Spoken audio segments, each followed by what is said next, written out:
ఒక కామిటీ కులం రక్షించబడి మన మందిరానికి వచ్చింది. వాళ్ళు రక్షణ పొందటానికి కారణం ఏంటో తెలుసా?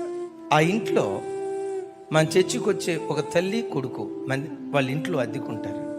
ఆ యవ్వన బిడ్డ సత్ప్రవర్తన చూసి ఆ తల్లికి ఇద్దరు ఆడపిల్లలు. ఈ అబ్బాయి ఏ రోజున వాళ్ళతో వెకిలిగా మాట్లాడినట్టు కానీ, ద్వంద్వార్థాలతో కూడుకున్న మాటలు మాట్లాడినట్లుగా కానీ, వెకిలిగా చూసినట్లు కానీ, పోకిరిగా చూసినట్లు కానీ 3 సంవత్సరాలు వాళ్ళ ఇంట్లో అద్దెకున్నప్పుడు ఈ 3 సంవత్సరాలు ఒక్కసారి కూడా నేను చూడలేదయ్యా.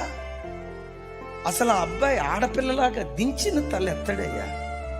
చాలా మంది యవ్వన బిడ్డలను చూసాం కానీ ఇలాంటి పవిత్రమైన యవ్వన బిడ్డను మేము ఎక్కడా చూడలేదయ్యా.